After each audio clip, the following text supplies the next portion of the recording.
BJP MLA Raja Singh పై recce కేసులో మరో twist బయటకు వచ్చింది. నిందితుల ఫోన్లో రాజాసింగ్ తో పాటు చికోటి ప్రవీణ్ ఫోటోలు ఉన్నట్లు పోలీసులు గుర్తించారు. దీనిపై విచారించేందుకు హైదరాబాద్ టాస్క్ ఫోర్స్ పోలీసులు రంగంలోకి దిగారు. నిందితుల ట్రాక్ రికార్డుపై ఆరా తీశారు. మరోవైపు రాజాసింగ్ ఇంటి దగ్గర ఉన్నామంటూ నిందితుల స్టేటస్ పెట్టడంపై పలు అనుమానాలకు తావిస్తోంది.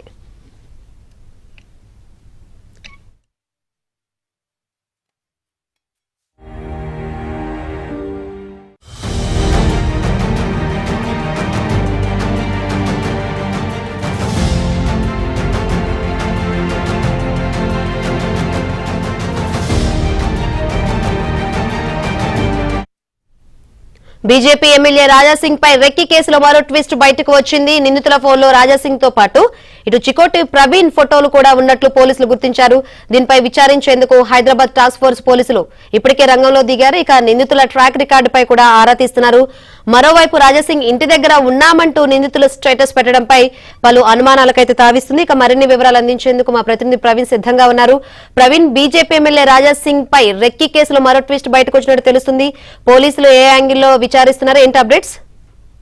మంగళాట్ పిఎస్ పరిధిలోని ఎమ్మెల్యే గోషమహల్ ఎమ్మెల్యే రాజాసింగ్ ఇంటి వద్ద రెక్కి చేస్తున్నటువంటి క్రమంలో అక్కడ ఉన్నటువంటి స్థానికులు అనుమానాస్పదంగా తిరగడంతో 27వ తారీఖు రాత్రి సమయంలో వాళ్ళని పట్టుకొని స్థానికంగా ఉన్నటువంటి మంగళహాట్ పోలీసులు కూడా అప్పగించడం జరిగింది.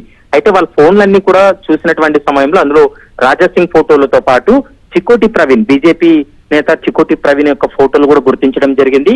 అయితే వాళ్ళు అనుమానాస్పదంగా కూడా ఇద్దరు వ్యక్తులు కూడా అనుమానాస్పదంగా ఉండడంతో ఇస్మాయిల్ మరియు మహమ్మద్ కాజా వీరిద్దరు కూడా బోరబండకు చెందినటువంటి వాళ్ళుగా గుర్తించడం జరిగింది.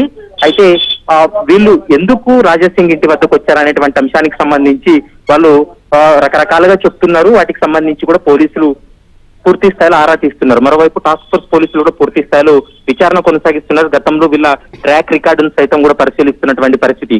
గత కొద్ది రోజుల క్రితమే రాజాసింగ్ ఇంటి వద్ద ఇద్దరు అనుమానాస్పదంగా తిరుగుతున్నటువంటి క్రమంలో వాళ్ళు తప్పించుకొని పారిపోవడం జరిగింది. తర్వాత ఎన్ఐఏకి పట్టుబడినటువంటి సమయంలో, లోకల్ పోలీసులకు పట్టుబడిన సమయంలో వాళ్ళకి ఉగ్రవాదులు మూలాలున్నాయి, ఐసిస్ మూలాలున్నాయని గుర్తించారు. అంటే చికోటి ప్రవీణ్ కావచ్చు, రాజాసింగ్ వీరిద్దరూ కూడా హిట్ లిస్ట్ లో ఉన్నారనేటువంటి అనుమానాలు వ్యక్తమవుతున్నాయి. ఎందుకంటే ఇటీవల కాలంలోనే సనాతన ధర్మం పైన కావచ్చు, హిందుత్వం పైన పోరాటం చేస్తున్నటువంటి వాళ్ళలో వీరిద్దరూ కూడా ప్రముఖంగా వినపడుతుంది ఈ మధ్య కాలంలో.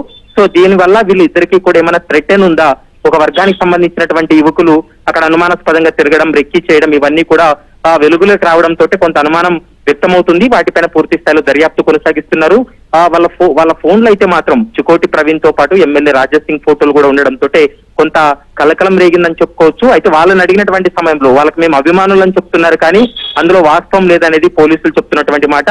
అర్ధరాత్రి సమయంలో అక్కడికి ఎమ్మెల్యే ఇంటి దగ్గరికి వెళ్లి రెక్కి చేయాల్సినటువంటి అవసరం ఏమొచ్చిందనేటువంటి కోణంలో దర్యాప్తు కొనసాగిస్తున్నారు. నెక్స్ట్ చికోటి ప్రవీణ్ ఫోటోలతోటి స్టేటస్లు పెట్టడం, తర్వాత మేము పలానా రాజాసింగ్ ఇంటి దగ్గర చేరుకున్నామంటూ కూడా ఇంటి ఫోటోలు పెట్టి స్టేటస్లు పెట్టి వాళ్ళు కొంత వారికి సంబంధించినటువంటి వ్యక్తులను మొబిలైజ్ చేసేటువంటి ప్రయత్నం చేస్తారనేది ప్రస్తుతం పోలీసులు గుర్తించారు. కాబట్టి దీనిపైన పూర్తి స్థాయి దర్యాప్తు కొనసాగించిన తర్వాత అసలు వాస్తవం ఏంటనేది ఒక క్లారిటీకి వస్తామనేది పోలీసులు అయితే స్పష్టంగా చెప్తున్నారు. Shankari, right, thank you Praveen.